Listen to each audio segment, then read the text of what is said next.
Picture this. A patrol officer takes his usual route through the desert, a route he's driven hundreds of times. And then he's gone. No witnesses, no explanation, just vanished into thin air. For exactly 27 years, the Sonoran Desert, that massive stretch of scorching sand between Arizona and Mexico, kept its secret, until a satellite image revealed what no one expected. A police motorcycle, buried in sand, in a place no one had thought to look. But here's where it gets strange. The location was just 29 miles from where Officer Carlos Eduardo Mendoza made his last radio call. On August 12, 1994, at 2:47 p.m., Mendoza reported his position on State Highway 16 near Hermosillo, Mexico. Then nothing. Radio silence that would last 9,155 days. His Harley-Davidson police special, badge number PM 2847, became a ghost story whispered in police stations across Sonora. While his family searched, while his mother aged waiting for news, while his colleagues quietly closed the case, citing voluntary abandonment, the truth lay buried under tons of desert sand. The official silence wasn't accidental. It was orchestrated. What happened to Officer Mendoza wasn't just a disappearance. It was a cover-up that went all the way to the top. This is the true story of Carlos Eduardo Mendoza Ruiz, a cop who saw too much and paid the ultimate price. The desert doesn't lie. It just takes its time telling the truth. Before we dive deeper, make sure you're subscribed and hit that notification bell. Drop a comment telling me where you're watching from. Carlos Eduardo Mendoza Ruiz wasn't just another badge number. At 34, he was living what many would call the Mexican-American dream. Born March 3, 1960, in Caborca, Sonora, about 100 miles south of the Arizona border, Carlos grew up in the kind of poverty most Americans can't imagine. His father picked cotton under the blazing sun, temperatures hitting 115 degrees in summer. His mother, Esperanza, sewed school uniforms by candlelight to feed 5 kids. Carlos was the oldest, the one who was going to make it out.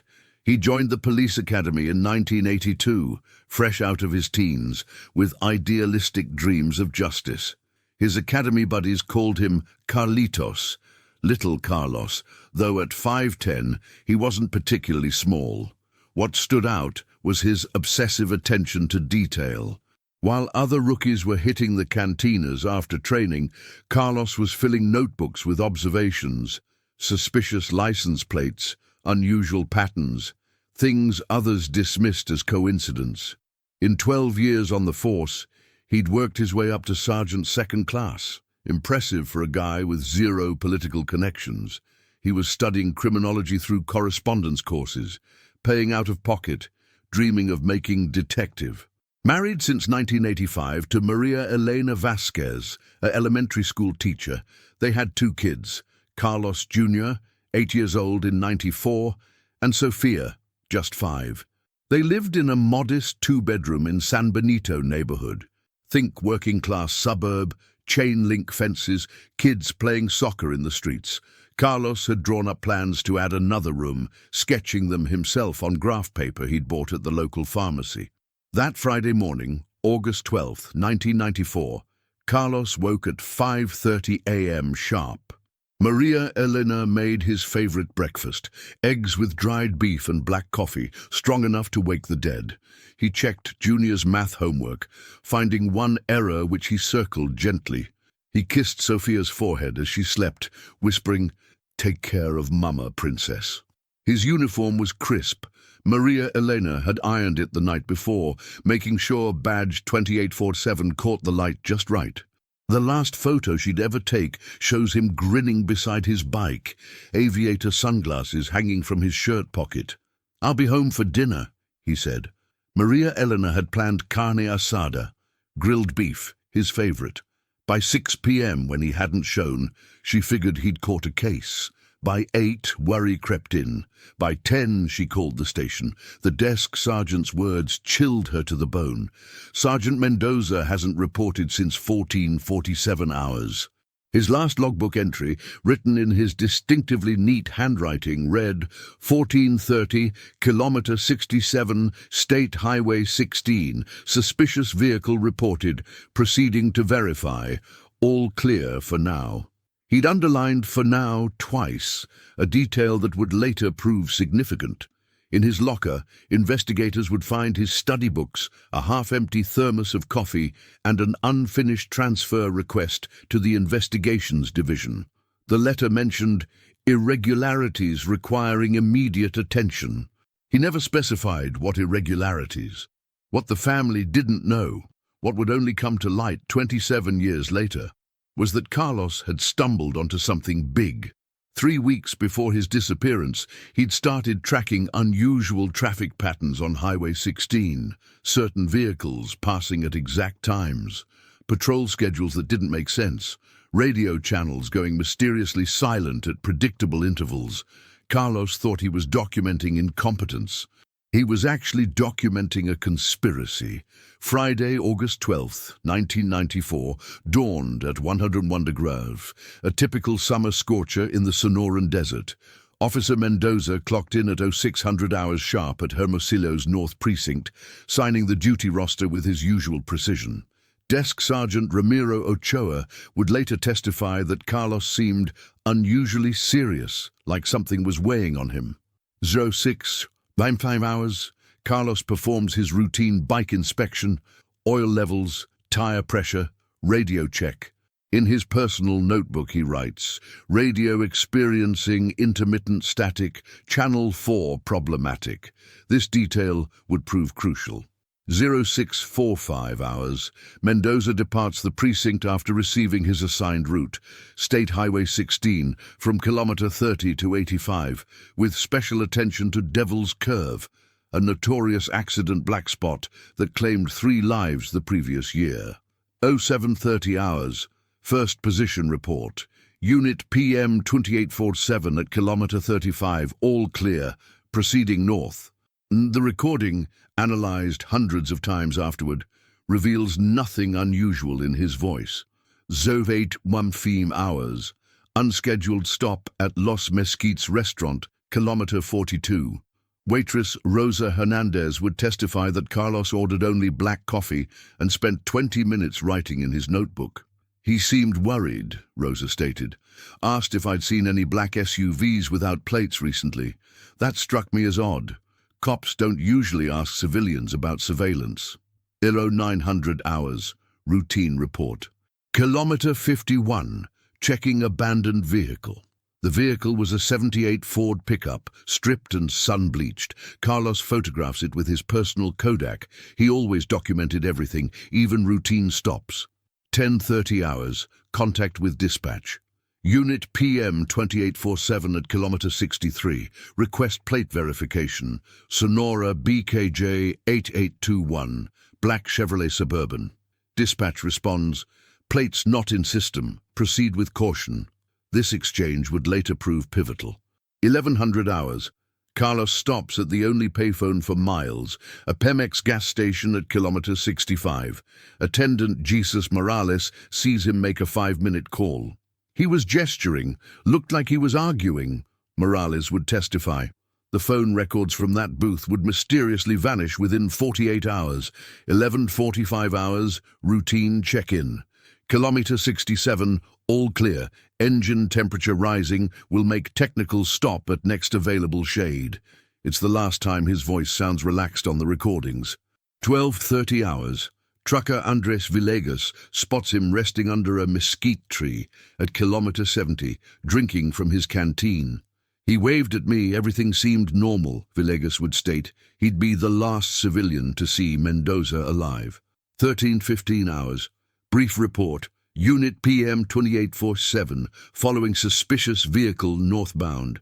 He doesn't specify details, highly unusual for someone as meticulous as Carlos. 13:45 hours, a garbled transmission reaches dispatch. PM 2847, need, they're here. The transmission cuts out. Radio operator Miguel Estrada attempts to re-establish contact unsuccessfully. 1400 hours, dispatch attempts contact. Unit PM 2847, report your position. Repeat, report position. Silence. 14:15 hours. Officer down protocol activated. 2 units dispatched to last known position. 14:30 hours. Carlos manages final contact, voice notably tense. Kilometer 67, State Highway 16. Suspicious vehicle reported. Proceeding to verify. All clear for now. He underlines, for now, in his log. 1447 hours, last recorded transmission. Only the click of the transmit button, followed by what sounds like strong wind and possibly a distant voice saying, "Don't move." Audio technicians could never definitively confirm those words. 1500 hours, backup units arrive at kilometer 67. No trace of Carlos or his motorcycle, only skid marks on the asphalt and what appears to be motor oil on the shoulder. 15:30 hours, code red declared. All available units mobilized. Commander José Luis Herrera takes personal control of the operation, a detail that would later prove significant. 1600 hours.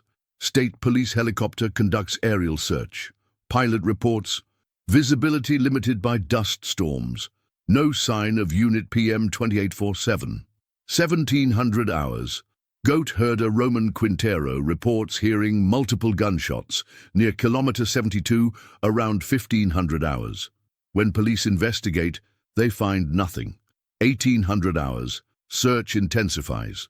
K9 units brought from Ciudad Obregón, a 3-hour drive. The dogs follow a scent trail to kilometer 71, where they inexplicably lose it. 1900 hours. Maria Elena Mendoza arrives at the precinct with her 2 children. "Where's my husband?" she demands. Nobody has an answer. 2000 hours. Protocol officially broken. Carlos Eduardo Mendoza declared, "Missing in the line of duty."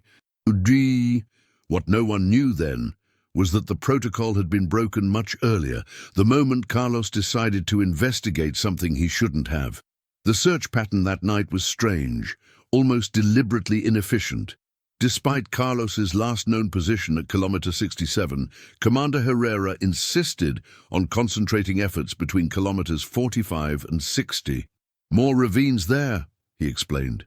When Sergeant Rodriguez suggested expanding north, he was immediately reassigned to desk duty. The helicopter flew patterns that, when mapped later, showed curious gaps, areas deliberately avoided. It was as if someone knew exactly where not to look. The first 48 hours after Officer Mendoza vanished were a masterclass in controlled chaos. Looking back, it seems less like a search and more like a cover-up. By Saturday, August 13th, at 0600 hours, exactly 24 hours after Carlos's last shift began, the search operation boasted impressive numbers: 47 officers, 3 helicopters, 12 all-terrain vehicles, and 6 K9 units. On paper, it looked thorough. In reality, it was anything but. The first red flag was the search perimeter. Despite Carlos reporting from kilometer 67, Commander Herrera insisted on focusing between kilometers 45 and 60. "That's where the ravines are," he justified. When officers suggested expanding north, they were shut down or reassigned.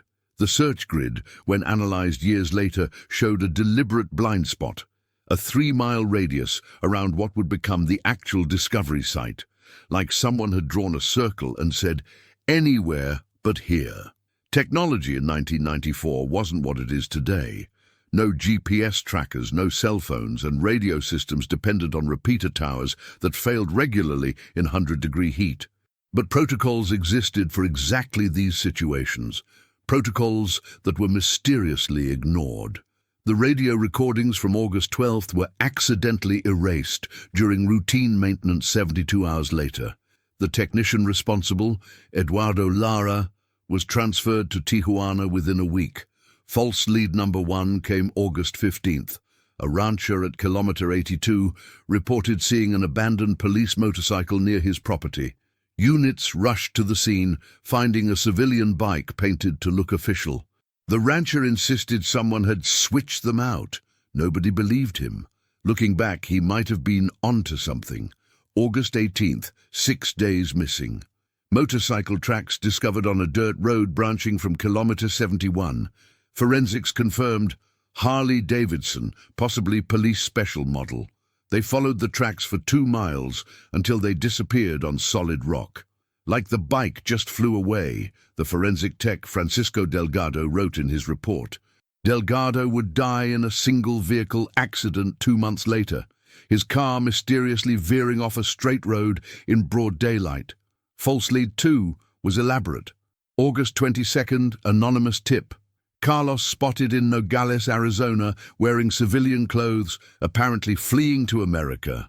The Border Patrol mobilized, checking crossing cameras, interviewing known coyotes. Nothing. The tip came from a Hermosillo payphone nobody remembered seeing anyone use. The caller never surfaced again. September 2nd brought the cruelest false lead. A decomposed body found near Puerto Peñasco, roughly matching Carlos's height and build. Maria Elena made the agonizing 3-hour drive to identify it. It wasn't him. The body was never identified and disappeared from the morgue before DNA testing. In 1994, Mexico was just starting to use DNA evidence, and samples had to be sent to Mexico City. The suspect list was convenient and predictable.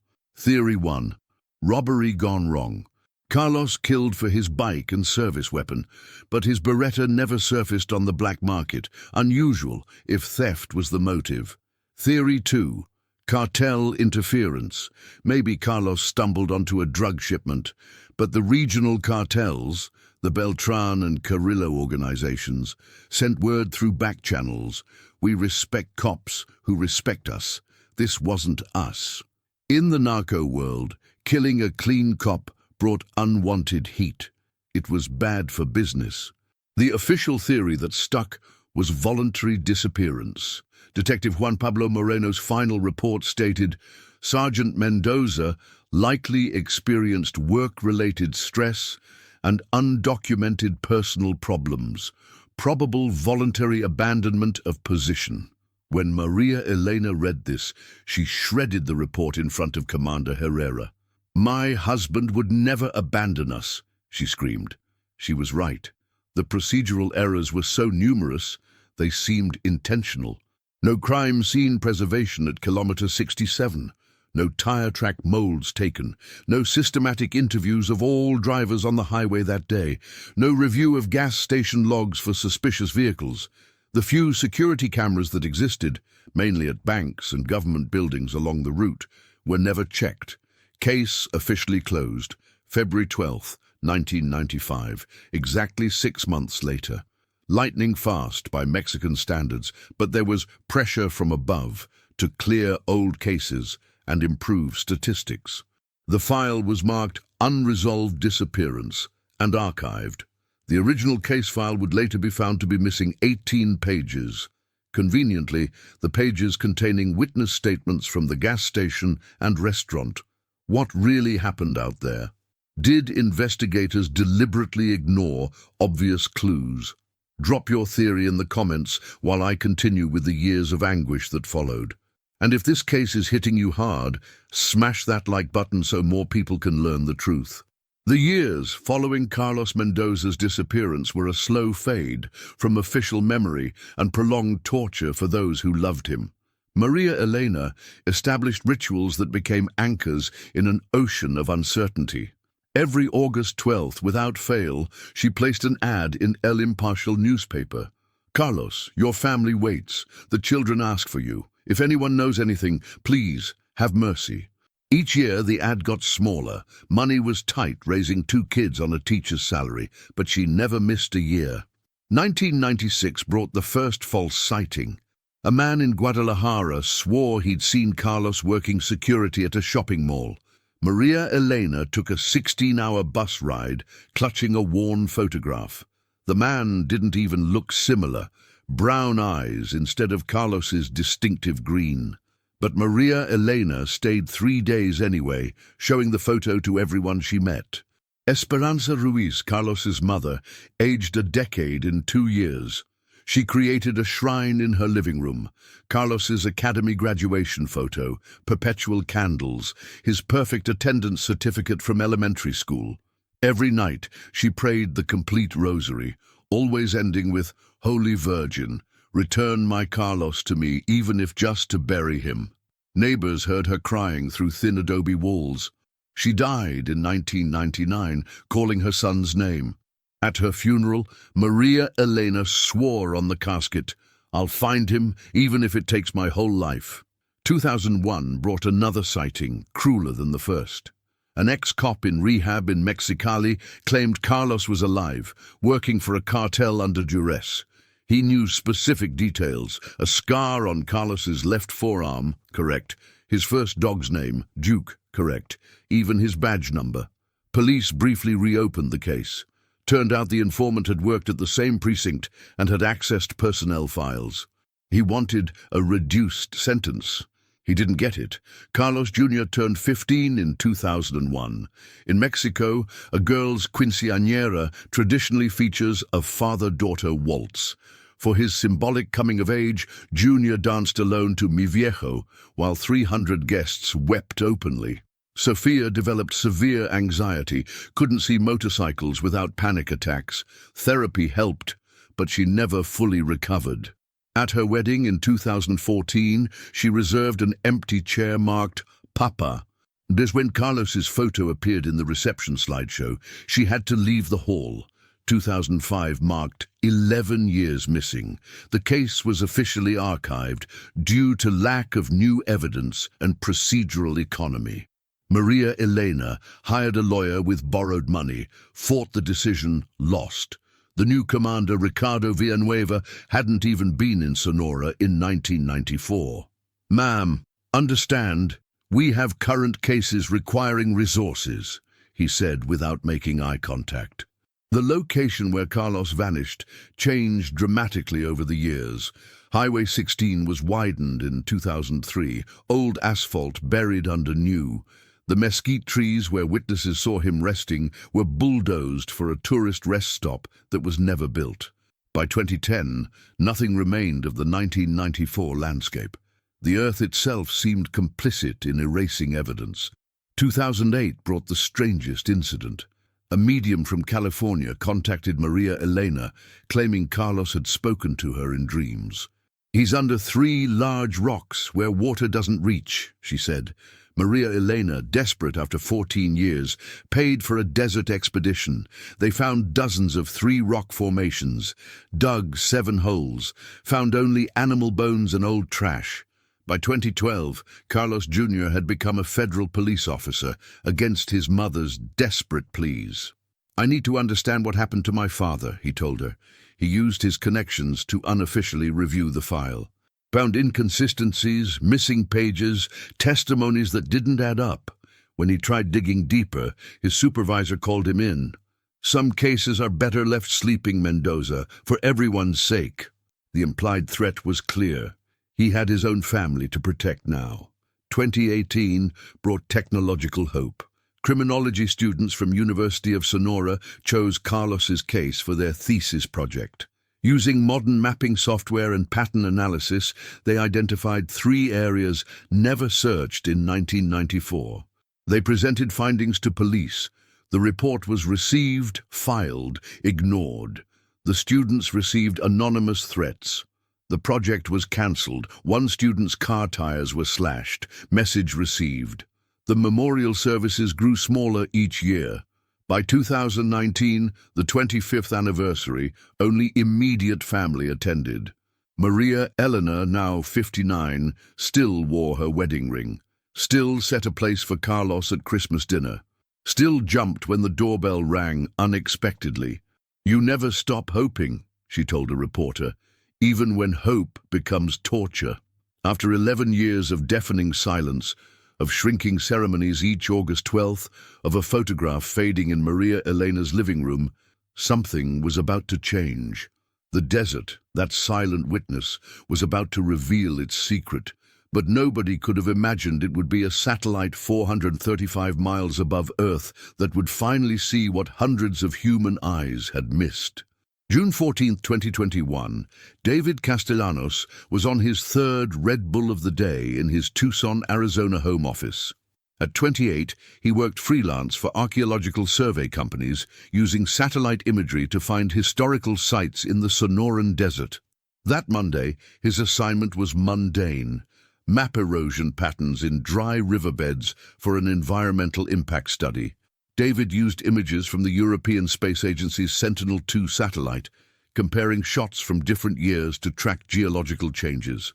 Tedious work requiring pixel-by-pixel analysis of hundreds of square miles at 3:42 p.m. while examining coordinates 29 degree 53 41.2 N, 110 degree 48 33.6 W. Something caught his eye: a metallic anomaly in the middle of nowhere, exactly 29 miles from where Carlos Mendoza made his last radio call. "Initially, I figured it was typical desert junk," David would later testify. "The desert's littered with abandoned vehicles, but the shape was distinctive." He zoomed in, adjusted spectral filters. The reflectance signature indicated chrome and steel, materials consistent with a motorcycle. But what sealed his interest was the positioning, partially buried, but unnaturally so, as if someone had deliberately tried to hide it. David cross-referenced historical topographic maps. The area was a natural depression that flooded during monsoon season, explaining why it stayed hidden so long. Each year, rains carried more sediment, burying deeper whatever lay there. But the 2020-2021 drought had been exceptional. Winds had removed decades of accumulated sand. Intrigued, David Googled "missing police motorcycles Sonora." The third result was a blog maintained by Maria Elena Mendoza, searching for Carlos, 27 years of waiting. The photos showed a Harley-Davidson police special. David overlaid that model's silhouette onto his satellite image. 94% match. June 15th, David contacted Sonora State Police. He was transferred 7 times before anyone took him seriously. Lieutenant Fernando Aguilar, Missing Persons Division, reviewed the coordinates. "It's the middle of goddamn nowhere," he said, initially skeptical. But something about David's precision, his verifiable credentials, convinced him to send a patrol. June 17th, 0700 hours, a unit with 2 officers arrived at the coordinates. The location was desolate, miles of sand and rock in every direction, no access roads, only animal trails. They had to walk the final half-mile. Officer Roberto Marquez saw it first, chrome handlebars protruding maybe 2 inches from the sand. They started digging with their hands, then shovels from their vehicle. Within 30 minutes, they'd exposed enough metal to confirm police motorcycle. The plate, corroded but legible, PM 2847. Marquez's heart stopped. Everyone at the precinct knew that story. The ghost of Carlos Mendoza whispered about in break rooms. By noon, they'd fully excavated the motorcycle. It was remarkably intact, protected by a natural rock concavity that created an air pocket. Beside it, fabric fragments that were once beige, metal buckles, an ID badge, bent but readable, SGT, C.E. Mendoza R. Then the most chilling discovery: human skeletal remains, scattered but clearly from one individual. The area was immediately sealed. Forensics teams from Hermosillo arrived. Forensic archaeologists from Mexico City, even an FBI team from Phoenix, given potential international implications. David Castellanos was brought to the site to explain his discovery process. Media began arriving. Within hours, Carlos Mendoza's forgotten case was national news. What they found was more disturbing than anyone imagined. Forensics recovered 3 9mm shell casings, not from Carlos's service weapon, which was .38 Special. Ligature marks on the wrists were evident even after 27 years. One shot to the back of the head, execution style. Carlos hadn't disappeared. He'd been murdered. The forensic technology of 2021 was light years beyond what existed in 1994. Dr. Miguel Angel Fernandez, head of the Attorney General's Forensic Genetics Lab, arrived with equipment that seemed like science fiction compared to 1994's tools. Ground-penetrating LiDAR scanners, portable spectrometers, environmental DNA extraction kits. Every grain of sand within 150 feet would be analyzed. First confirmation came 72 hours post-discovery. DNA extracted from skeletal remains matched reference samples from Carlos Jr. and Sofia at 99.97%. It was definitely Carlos Eduardo Mendoza. Forensic odontology confirmed 1993 dental records matched perfectly, including a gold crown on the upper left second molar Carlos got after a motorcycle accident in 1991. Ballistics analysis revealed crucial information. The 3 shell casings corresponded to a Beretta 92FS, not standard issue for Sonora police in 1994, but common among paramilitary groups and high-level sicarios. Bullets were fired from 3 different angles, suggesting multiple shooters or one shooter ensuring execution. Microscopic casing marks matched a batch manufactured in Italy in 1993, illegally imported to Mexico. Digital reconstruction of Carlos's final moments was particularly revealing. Using photogrammetry and scatter pattern analysis, forensics determined Carlos was forced to kneel, facing west. His hands were bound with what appeared to be his own duty belt. He'd tried escaping.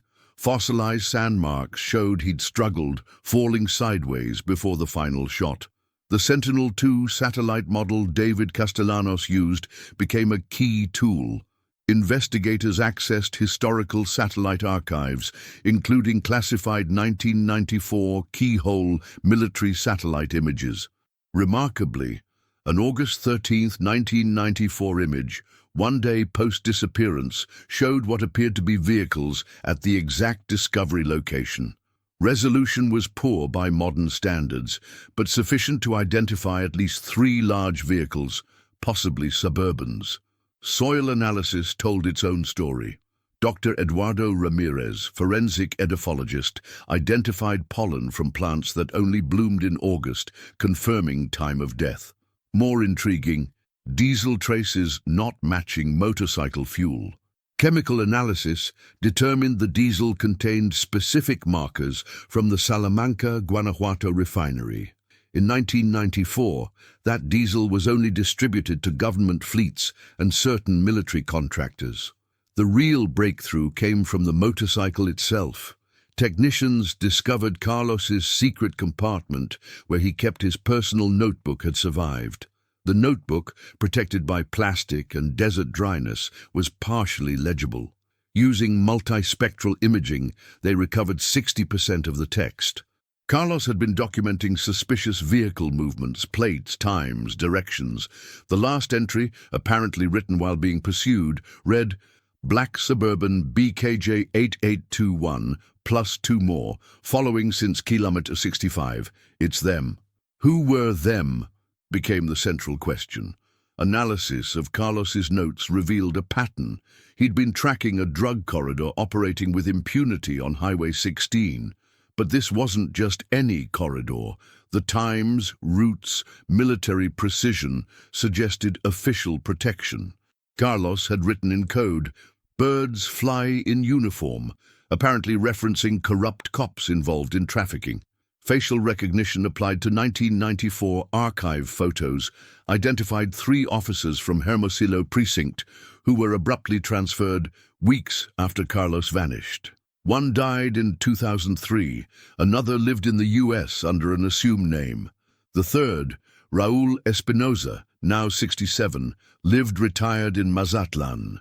Investigators employed retrospective social network analysis, mapping connections between people mentioned in the original case. A disturbing pattern emerged. Several key witnesses received substantial payments shortly after the disappearance.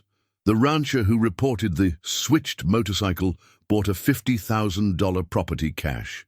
The gas station attendant opened a business with unexplained capital. The question nobody asked in 1994 now seemed obvious. Why did the initial search area specifically exclude where Carlos was found? Search operation maps showed a strange void, a 3-mile radius around the exact coordinates where the body lay, as if someone deliberately directed the search away. But here's where it gets strange. Classified documents from 1994, declassified in 2019 under Mexico's transparency laws, showed Commander Herrera had received a call at 14:55 hours on August 12th, 8 minutes after Carlos's last transmission, from an unlisted number traced to a government building in Mexico City. The call lasted 12 minutes. No record of the conversation exists. What happened next defies explanation. If you think you can handle it, keep watching. And remember to subscribe if you haven't already. July 3rd, 2021, Raul Espinoza was arrested at his Mazatlan home. No resistance. When agents showed the arrest warrant, his first words were, "I knew this day would come." In his living room above the fireplace hung a photo from the police academy class of 1982. Carlos Mendoza stood front row, smiling. Espinoza stood directly behind him. During initial interrogation, Espinoza stayed silent. But when shown Carlos's recovered notebook, something broke. "He wasn't supposed to die," he muttered. "We were just going to scare him, make him stop." The confession that followed would reveal a corruption network reaching the highest levels of 1994's state government. According to Espinoza, it started in 1993 when Commander José Luis Herrera struck a deal with the Juarez cartel. State Highway 16 would become a safe corridor for cocaine trafficking from South America to the United States. In exchange, the cartel would pay $100,000 monthly, split among 7 high-ranking officers. Espinoza coordinated patrol schedules to ensure certain hours were clean. Carlos Mendoza wasn't on the payroll. He was, in Espinoza's words, an incorruptible Boy Scout. But Carlos was meticulous, obsessive about patterns. He'd noticed certain vehicles passing at exact times, patrols never where they should be. He started his own investigation, not knowing he was documenting cartel operations protected by his own superiors. August 10th, 1994, Carlos presented a preliminary report to Commander Herrera, naively believing his superior would take action. The report detailed suspicious movements, recurring plates, patterns only explainable by internal complicity. Herrera feigned interest, promised personal investigation. In reality, he signed Carlos's death warrant that night. The plan was simple, cruel. August 12th, Carlos would be directed via false orders to a specific highway point. A suspicious vehicle he'd been tracking would be bait. 3 cartel sicarios, the Murrieta brothers and an ex-military known only as the Colonel, would be waiting. Espinoza had provided Carlos's exact radio frequency and ensured backup units were conveniently distant. Carlos fought, Espinoza confessed, something like respect in his voice. When he realized the trap, he tried escaping. He partially transmitted before they took his radio. The Murrietas wanted to torture him, make him reveal what else he knew, who he'd told. But the Colonel said it was too risky. 3 shots. Professional, no unnecessary suffering. The body and motorcycle were transported via pickup to where they'd be found 27 years later. The location was specifically chosen, a natural depression that would flood with rains, burying evidence. "We calculated it would never be found," Espinoza said. "The desert would swallow it forever." The cover-up operation was as meticulous as the murder. Herrera personally directed the initial search, ensuring they never approached the actual site. Problematic witnesses were bribed or threatened. The gas station attendant who saw Carlos make a phone call received a visit from the Murrietas that night. "Your family is beautiful," they told him. "Would be a shame if something happened." He never mentioned the call.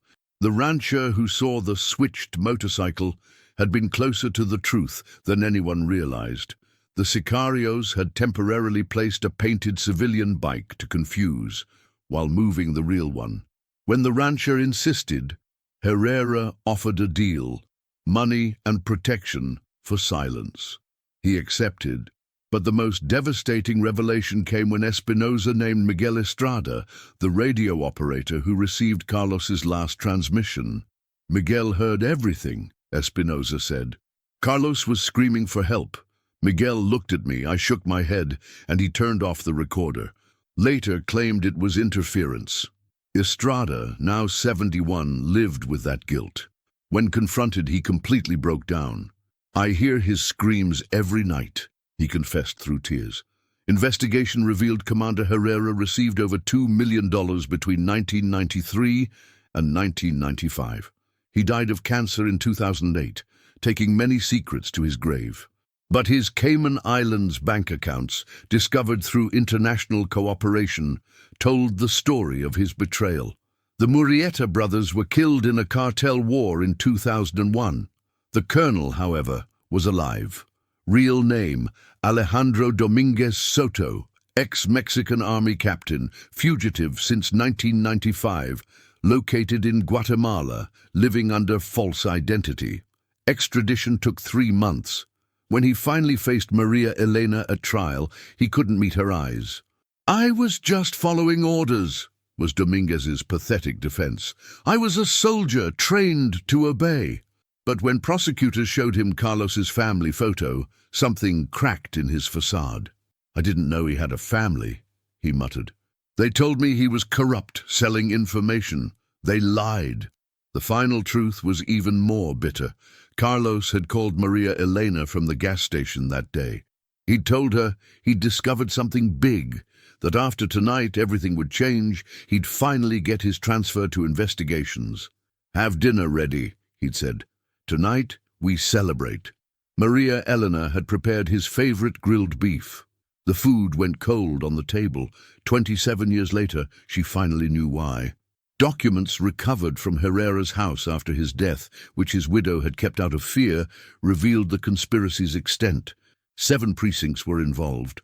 Over 30 officers received regular payments. Carlos wasn't the only victim.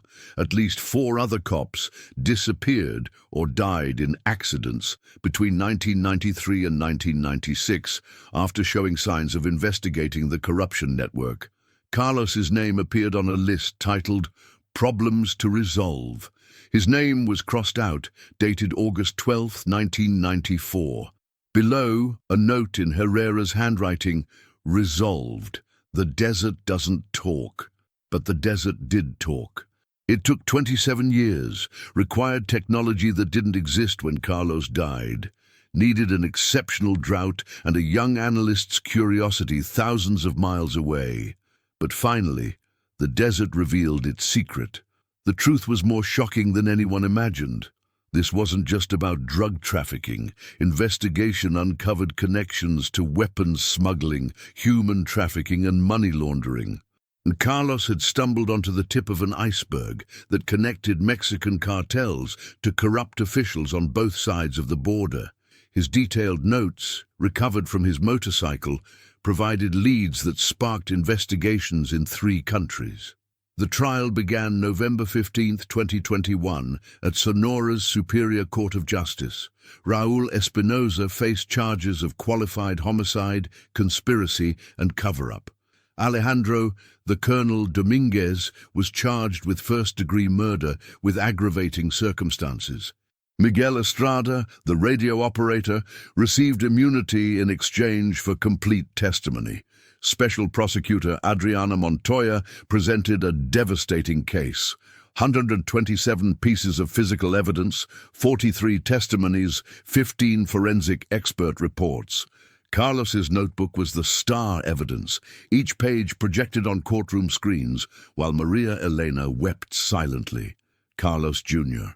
And now a federal police commander had to leave when they played his father's digitally enhanced final radio transmission, clearly audible. "Please don't.